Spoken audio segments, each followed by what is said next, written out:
Hello, art friends. We are going to make a name out of a ribbon, and first we're going to practice writing our name in cursive. Now, if you haven't written your name in cursive for a while, I can totally help you with that.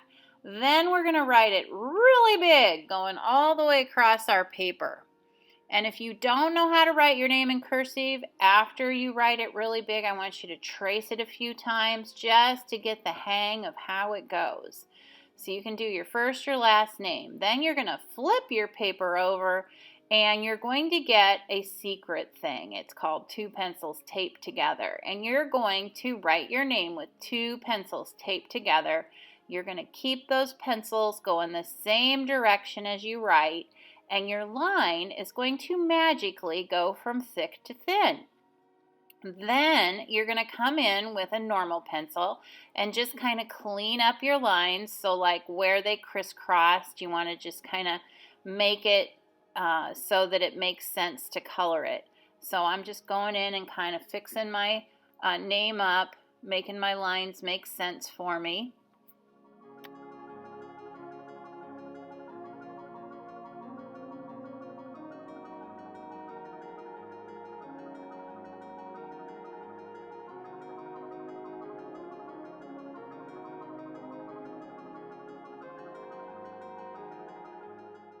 Right, now that I've got my name all cleaned up, I have chosen my favorite color, which today is purple, and I'm going to color my skinny spots purple. So where my lines get skinny, I'm going to go in with purple and press nice and hard.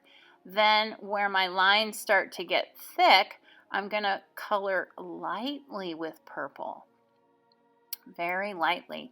Now, if you want, you could do this with black. So where your lines are really skinny, color them black.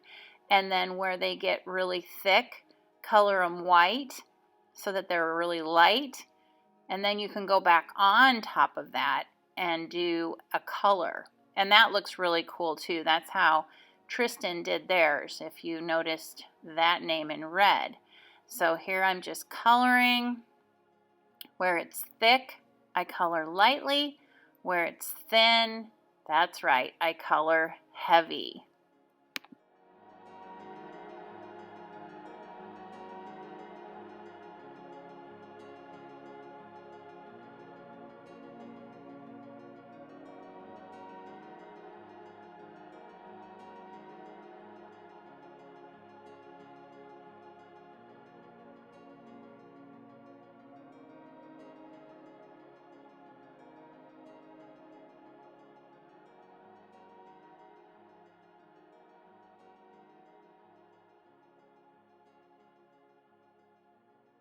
So again, here's Tristan's example of where they used black in the skinny spots and white in the thick spots, and then they colored red on it. Now what I'm going to do is I've got my name all done with one color, purple, and I'm going to get some lighter colors like white, pink, and a different kind of pink, and I'm going to put that white and pink in my thick areas to make my name have a little more value to it.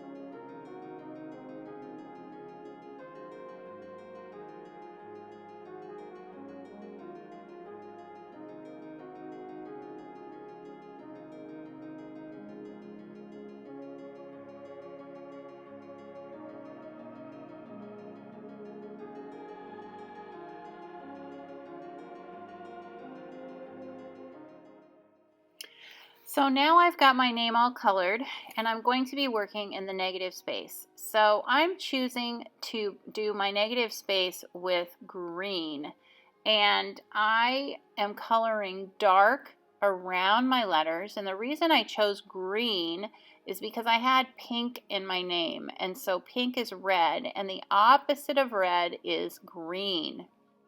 I could have done yellow, that's the opposite of purple, but I just felt like yellow was too light, so I went with its neighbor green, and I'm going to press hard going around my name, And then as my color goes out, it's going to get lighter, lighter, lighter, lighter, lighter. And then I'm going to add some more colors. So you'll see that I add a dark blue around my name because now it's going to be a blue-green. So it's going to be nice and dark. And I'm going to just blend that in. And then you'll notice I get a third colored pencil. And my third colored pencil is a yellow-green. And so that's going to help with the colors in my negative space kind of out farther. So it's going to give it kind of a yellow tone to make that purple kind of pop more. That's why we use complementary colors.